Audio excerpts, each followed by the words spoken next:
My experience was a little unique in that space because the original need gap that we identified did not turn out to be the right one at that time. So we pivoted quite early on to find new need gaps. So our first need gap was find a tutor. We wanted people to find tutors from our platform and or tutors from our platform. But we realized that one, it wasn't that deep a need, at least at that point in time, and two, the tutor side was not really ready. So when I say tutor, I generalize with anybody who's teaching, an instructor, a trainer, or whoever you want to call him.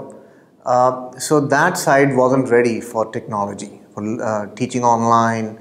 The internet was new, especially in India, although we wanted to serve a global market right from the beginning. So it was very similar around the globe.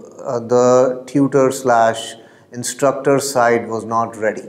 So our original need gap we had to change. And then we came to a point where we said that let's solve that problem first, that providing a technology platform that instructors would use and start teaching online. So we pivoted in the first year of the business itself. So that was a little unique to us, but I've heard stories where people have pivoted all the time. So came out to be more of a natural thing rather than unique to our company.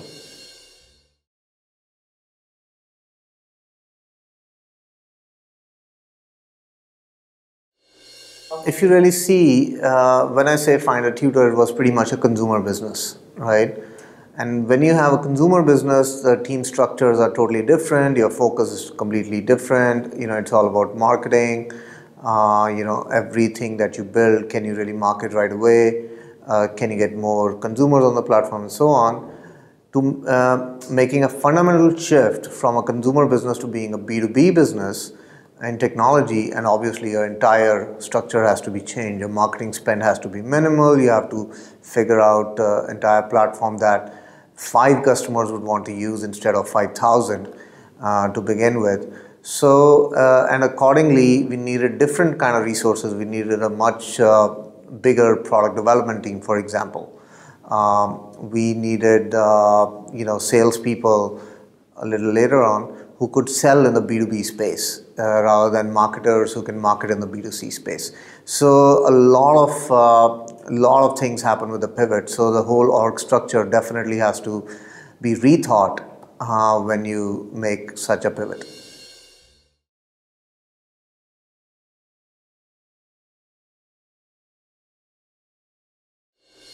So this is a very important part of building WizIQ, that I, being a part of the services business, or rather building a services business before I started WizIQ, luckily I didn't change the domain. It was still education technology. However, we would do custom projects, and just like any IT service provider would do. Providing those IT services to customers, to colleges, universities, anybody in the training space, helped me really understand the behavior of the customer.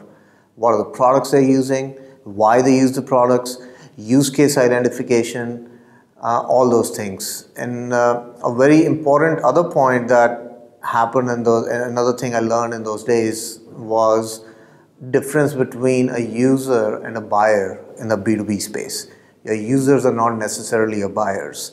So you have 2 categories of people now that you have to sell your product to. You have to sell it to the user, that it's valuable to him, and then you have to sell it to the buyer who's going to write the check for you.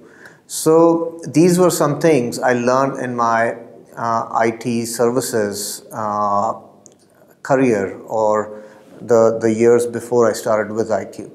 Now that also gave me a ton of confidence. So into the future, after 2007, when I was building WizIQ, like any entrepreneur goes through lots of challenges of thought. One investor, for example, would talk about a certain strategy and he would say, oh, this is going to work, this is not going to work. an expert in the industry might say, no, this use case is better than the other one. There, I had so much confidence in my own thought and my own strategy but it was all because of that IT services background, because I had dealt with the real customers in the same industry for many years before I started a product or a platform like WizIQ. So these were some of the important elements. So I truly believe that services gives you lots of learnings and lots of insights into customer behavior before you get onto to make big bets like building products and platforms.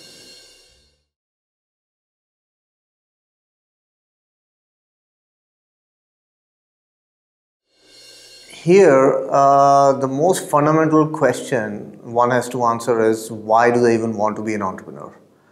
The different reasons for different people. It could be the opportunity is staring in your face and you just don't want to let it go. Jeff Bezos started like that.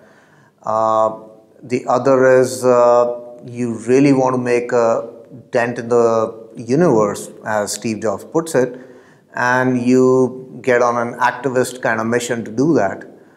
Another is, you just want to be your own boss and, you want to start your own business. So there are different reasons. So the most fundamental question here is, why does one want to be an entrepreneur? Your reason could be something else. For me, it was definitely the more activist kind, where can I really make a huge dent in the universe, right? And there I narrowed down to education, because education has that possibility. One, and two, maybe for the same reason, I was always interested in the education industry. I love teaching. I was a tutor in my career. I was a teacher at several stages, never probably full-time, but at many stages part-time. I think I'm a good teacher. So all those things summed up. So really, I wanted to make a dent, and I thought that education was that space, and I was in a unique position as a technologist. I thought that could be done, and at the same time, I saw an opportunity. So all the pieces got together. So there was no just one thing. It was several things got together, and kind of voice inside said, this is my space.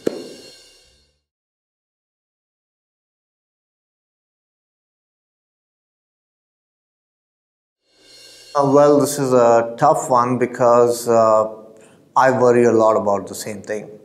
For example, when we started in 2007, there was pretty much no smartphones, right? There was nothing about augmented or virtual reality and things like these. Just having a broadband internet connection on a cool looking Apple laptop with new and upcoming browsers like Chrome and Firefox, that's all technology was. And we built a product for that technology. And as you fast forward, mobile happened. So, and nobody could escape that. So my biggest worry as an entrepreneur or as a product designer or as a business builder has been, is somebody going to disrupt us? Is the path that we've taken is going to be shortcut by somebody, taken a shortcut by somebody if they choose some other technology or they get ramped onto something new. So mobile was one of those technologies where I knew and I still know that if I were to start my business all over again, I might do it a little different. So when you have that thought in your mind, then you can obviously be in the shoes of that person who might want to disrupt your business. You start thinking from that sense. And I believe there's some changes that have happened in the world, such as, Myntra going completely mobile. They've shut down their desktop web platform. So how would you do that? So things like those. So you got to do some role playing and tell yourself, if I was that new guy, how would I restart? So based on that, I did that. So that is a very profound change when I talk about web-based, desktop-based versus mobile, but there are many subtle things. For example, one piece of technology, it took us like 2 or 3 years to develop.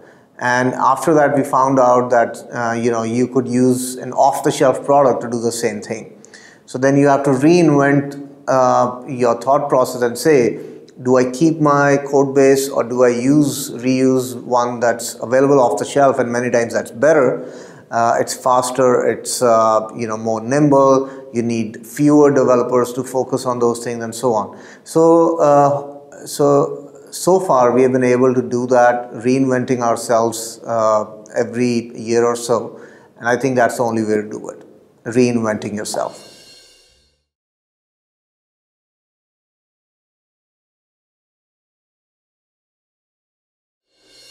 Well, it's very hard to get into predictions. So what I generally do is I think in the way that Jeff Bezos recommends. So he was asked, are you future technology ready or something like that?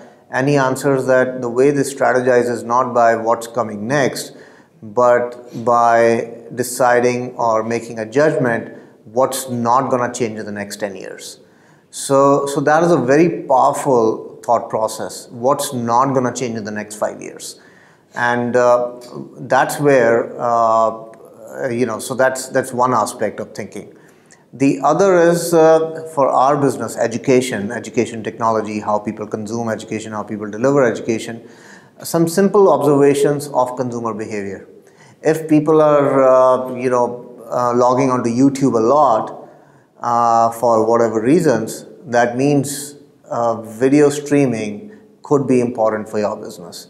If people are logging onto Facebook a lot, then you know that somehow social media could be important for your business. So these simple observations of the consumer, what is the technology masses are adopting, right? And then mobile happened. So in mobile, the same thing, people were logging onto mobile like crazy, all the growth rates, what iPhone has done, what Android has done. And then you have to take a step back and say that let's figure out how mobile is going to impact our industry. And then you start from there. You start building products around that, you start changing your product roadmap and so on. So these are pretty much the two different ways I think.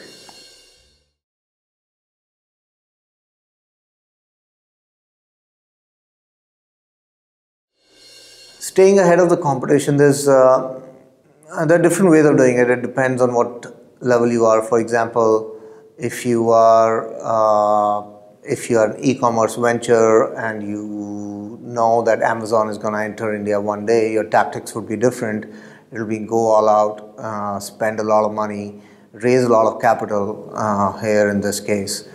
Similarly, if you're competing with Uber and you're afraid that Uber is going to come in India and then take away the market share, then you also raise a lot of capital and start doing that. So that's one way, depending on if that's a business you are in. However, if you are an innovative business in the sense that something that you're doing has not been done, then it's a different strategy. Then you want to, then you have more time, I would say. Then you do not need as much capital. So in our case, probably that is the case, because the kind of things we are doing, we identified a customer which is a service provider, education service provider or tutor or trainer or an academy, which we saw that nobody is catering to. So that customer segment is open. But in that case, there are different challenges. It's less about competition, more about whether that customer base is going to adopt your technology. And if they do, how large is that customer base? So I think there's no one answer to staying competitive. It depends on what kind of business you are in, and using the right tactics or right strategy in this case to stay ahead of the market.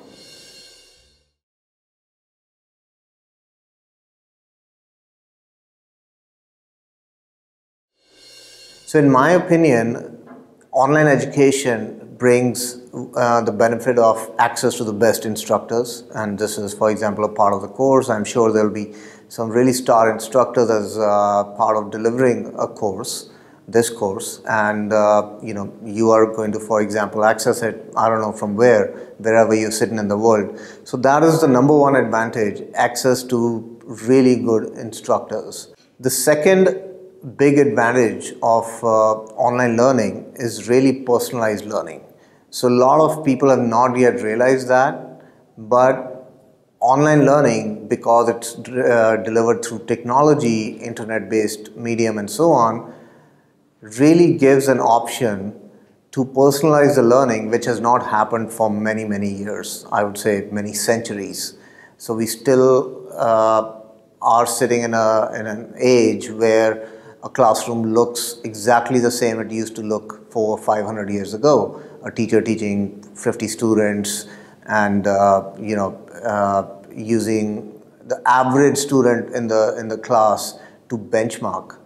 Whereas now with online learning, you can really personalize to each of those 50 students based on what he wants to learn, what he's understanding, the way he learns, and so on. So a lot of this potential is yet to be realized. So online education, so this is the second biggest benefit of the online education world. And the third, I would say, is accountability to learning. So far, people learn, yes, they learn. However, does the world know that they have learned? The only way, pretty much, for anybody to know that you've really learned a subject is if you have a degree from a premium institute, right? So that is about to change with online learning. In online learning, there are no brands. Even if you take a course from Stanford or a local provider in your neighborhood, it could turn out to be the same because Stanford course is also available and so on. And simply by enrolling in Stanford course doesn't mean that you've learned. So online learning has brought a level playing field for everybody, and the real accountability of learning is what's going to be important. So online learning has brought accountability to real learning. So I would think that these are the three key benefits of online learning.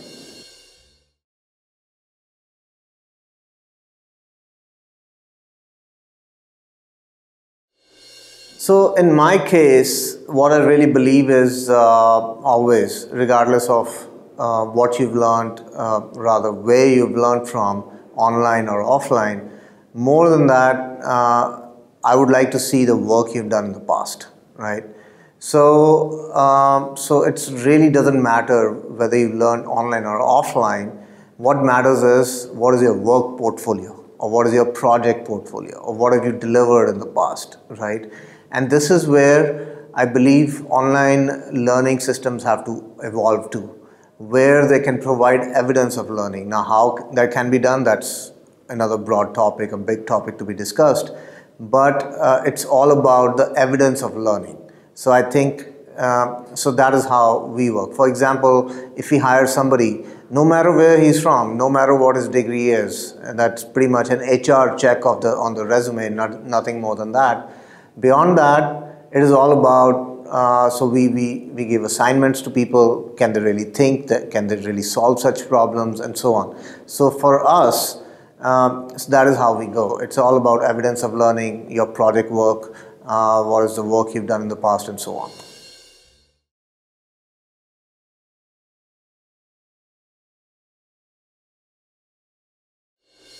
On this question, I actually have a biased opinion. Being a product guy, I'm a big design thinking guy because I'm a design thinking guy, I became a product guy, and to a large extent also an entrepreneur, because I really wanted to control different pieces of the business as per my design thinking. So I think it's absolutely fundamental to our business, whatever we do, and to me as a person.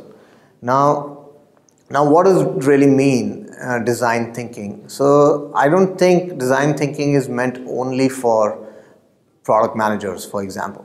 It applies to the business on the whole. I'll give you an example. Now, business models that you choose depend on a product, and the products you build also depend on a business model.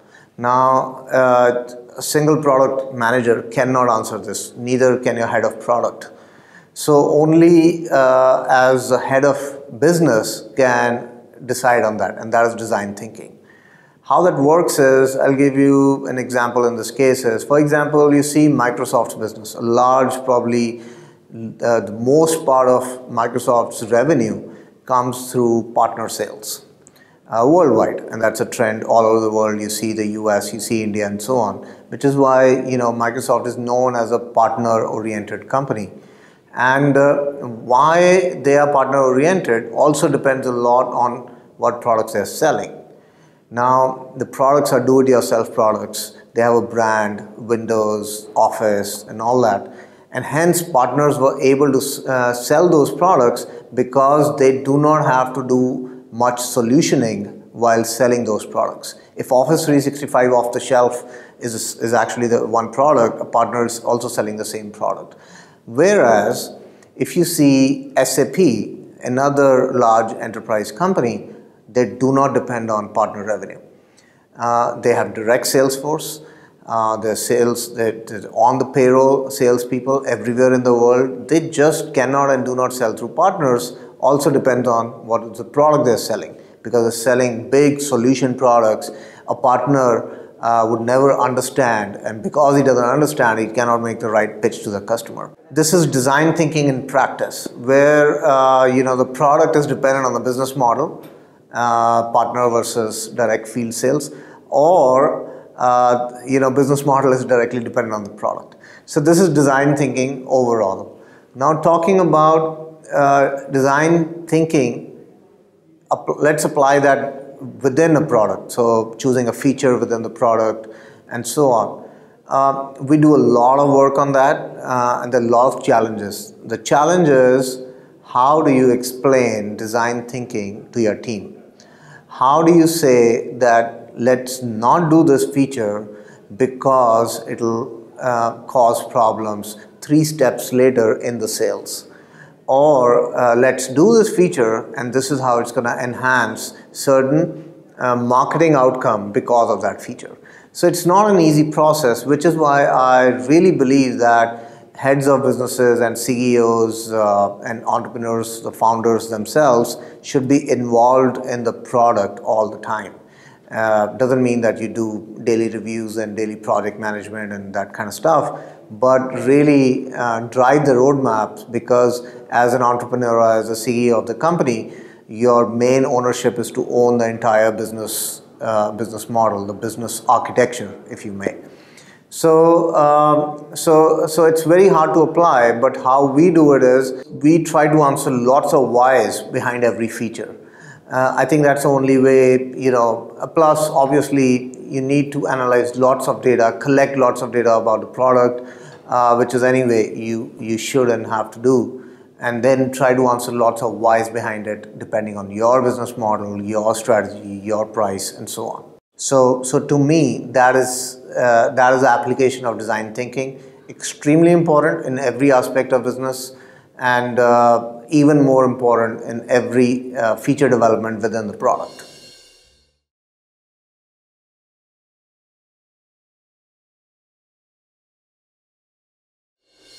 Again, a very tough thing to do, but with lots of iterations, lots of trial and errors, a lot of failures in the process, in different processes over time, I've tried to conclude it in the following way.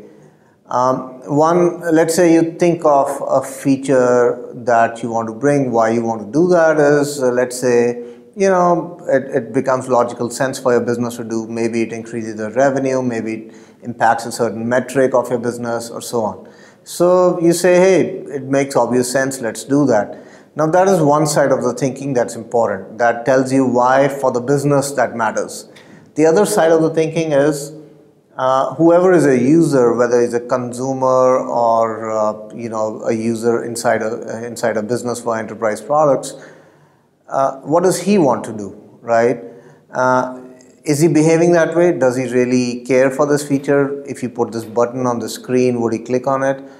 Does it make him does this action make him feel odd? Why is this sitting over there? So you have to approach the problem on both sides and choose the point where both meet. Recently, for example, we are designing an app purely coming from business standpoint that if we have this app, we can do this, this, and this in our business, grow it, and so on. But then when we try to apply those features inside the app looked pretty poor, with poor user experience from the consumer side.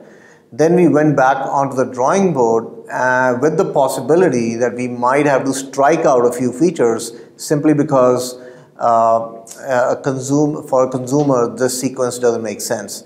Now, luckily, from both sides, we were able to answer all the questions and design an app that could really work. We are yet to test in the market, but I'm pretty confident about that. So that is how we're doing. So another thing, for example, specifically for consumer businesses, specifically for web-based or app-based businesses, it's a great idea to have lots of visuals in place. Have a great UX person. When I say UX, I don't really mean aesthetics and the colors and that kind of stuff. I really mean focusing on information architecture. So you focus on the information architecture, do several iterations of just the wireframes, test it out among your team members or even potential users if you can, and run through it. There shouldn't be any odd experience. It works pretty much like a flow chart. If it reaches a dead end, then you know there's a problem. So focusing on the information architecture for app or web-based businesses, products is absolutely key. So I've learned this over time rather than just jumping into developing a product or a feature. We do a lot of information architecture and wireframe reviews before we do that. So that's the other thing. So writing, for example, a set of requirements on a piece of paper or discussing on the whiteboard is one thing. Seeing them actually in the product, in the form of wireframes, will really tell you is that going to work or not.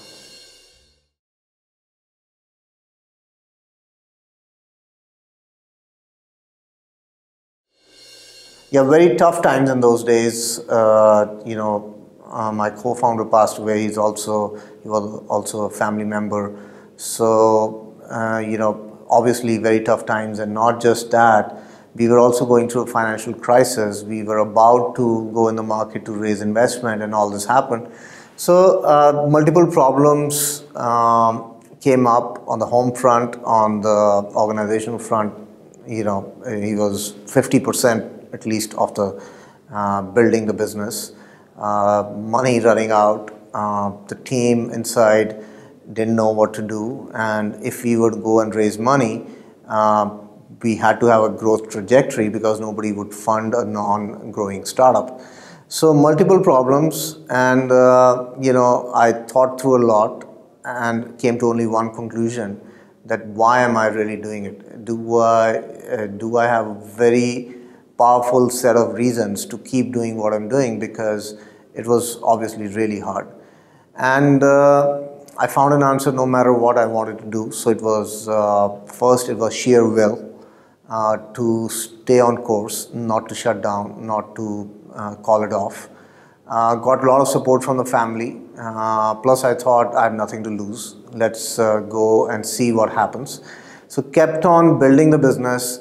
We restructured the teams because one, I couldn't hire anybody because we were not in a situation like that, and two, and yet the business had to be run. So a lot of people within the organization stepped up. They felt really close to me and to the organization, so that a lot of trust was there among the people in the organization. They really stepped up from their basic roles and started taking up more responsibilities. On top of all this, I was traveling more than 50% of my time, meeting with the investors, making pitches and all that stuff. So very tough times, sheer will and support, a lot of support from within the organization saw us through. So this is where we are as we are because of those things.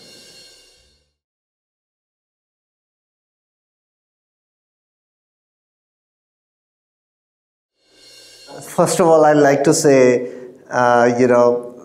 in most cases, perfect pitch is a myth, okay?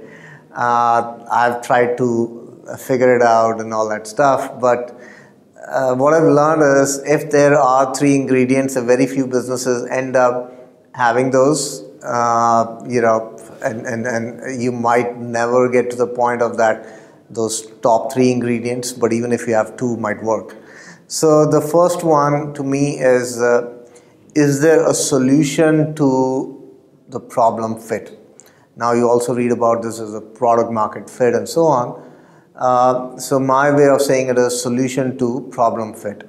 You can also go level above that or before that and call it your product positioning to the market fit, right? Unless you know the product positioning fit, you don't know whether your product's going to. And then when you build a solution or a product, it takes time for you to build it before you test it out in the market. So step one, I would say product positioning to market fit, then solution to the problem fit, that you've tested it with 5 customers, 50 customers, or whatever the number is for you. So that's the first point. The first ingredient, I would say, the solution problem fit. The second is that your solution has fit the market, but how large is such a market? Is it what, a $50 million market max, or is it a $500 million or $5 billion market? So that is the second one. So if hopefully the answer is it's a super large market. For example, in the case of Uber, whatever, however the product market fit was, it turned out the whole world is their market, and so on. So the second definitely a powerful ingredient is that, oh, your market is super large. When I say very large, I mean more than $4 or $5 billion.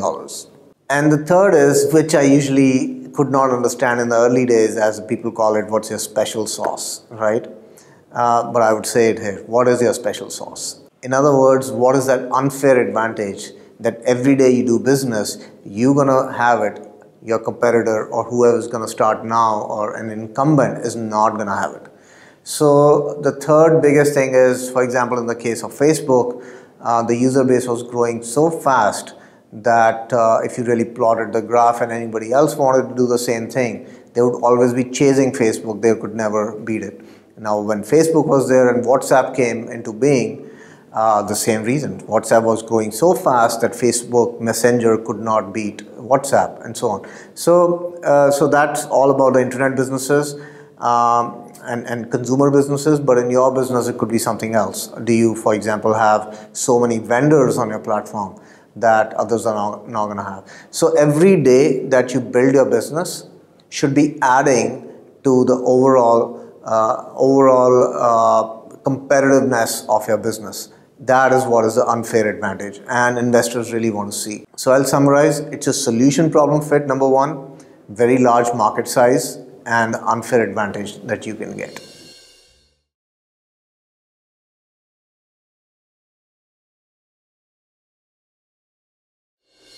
So what kind of investors? I think I will rephrase the question into saying what kind of investor at what stage. For example, you just come up with an idea, right? You might go to venture capitalists, but it might be better if you just go to an angel or a set of angel investors, raise 50 lakh rupees, 1 crore, something like that. Try to figure out the positioning of your platform, figure out the market, test something, build something, test it out in the market, and so on. And once you've done the product market fit, hopefully with that amount of money, then you are in the second, in a different stage. Now this stage is different. You've proven your product, you've proven the market, and at least it seems like the market is quite large.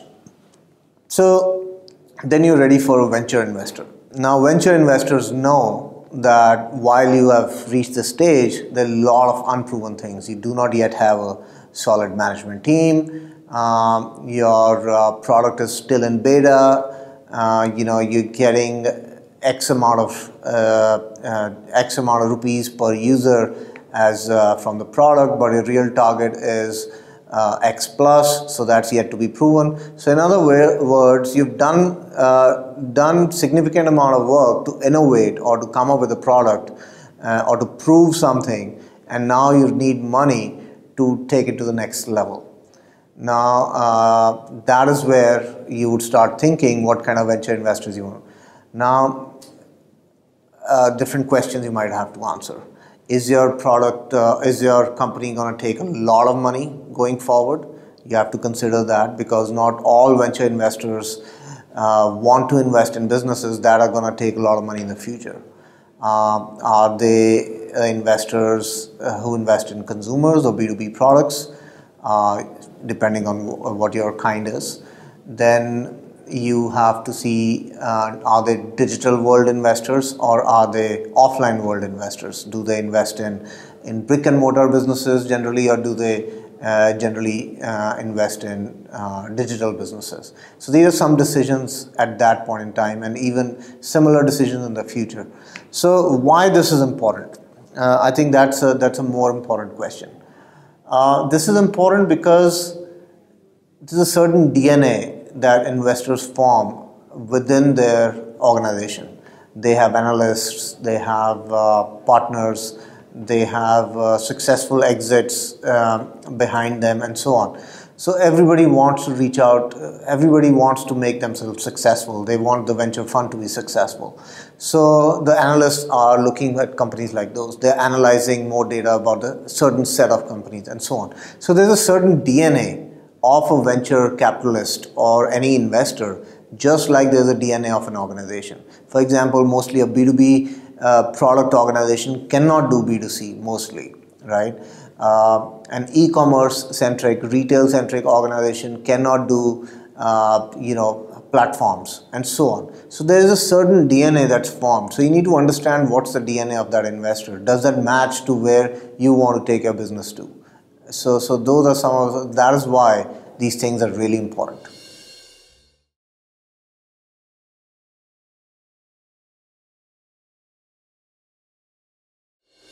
So the kind of business that we are doing, there are not too many legal complications, but generally it is on the legal side, it's a little harder to do business in India for sure, and I learned the hard way. So being a product guy, tech guy, and even somebody who can do sales and marketing, my challenge has always been on the compliance side. So I've never focused on those things, but it takes a long time to fix things later on. And compliance is one thing that no investor would invest in your company if you're not compliant with the local regulations. So my advice to all entrepreneurs is, right from day zero, no matter how small you are, you might think this is not important, but make sure you're compliant with all the rules and regulations. For that, at every stage of the company, have a separate line item in the budget for compliance, whether it means to hire a person or hire a consultant, company secretary, a CA, maybe not full-time, maybe you get somebody as a consultant on a part-time basis, or to outsource some of this. But you really need to have somebody in the organization who understands these things, because these are 0 or 1 kind of things. Even if your business is doing super, these things can cause problems. Even if they don't, derail, for example, the investment you want to take, it will definitely delay the process, and that delay sometimes could mean really fatal outcomes.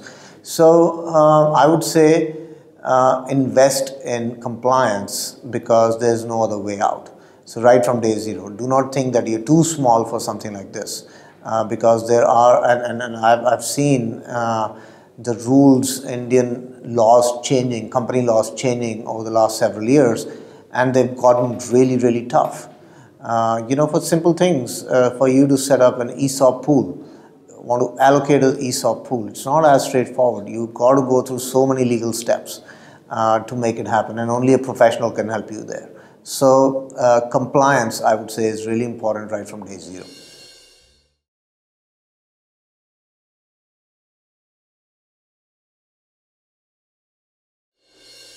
So people is actually definitely one of the hardest things. I didn't think it would be so hard to do that in India, where we do have significant talent in the country, but at the same time, better the talent, more people want it. So your people are your pillars. There's no doubt about that. And hiring the best, nobody but the best is your only option.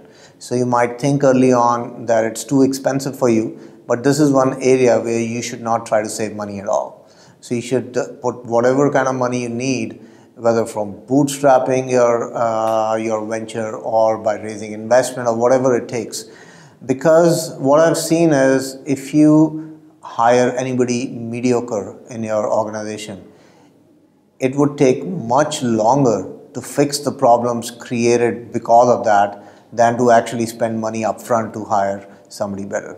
And now money is not the only thing, of course, to hire talent. You really got to sell your story to every employee that you're trying to hire, because today's world is different. People just don't, smart people just don't work for money. So this should be pretty much, almost a full-time job for you to hire the best people. So there's nothing less than that.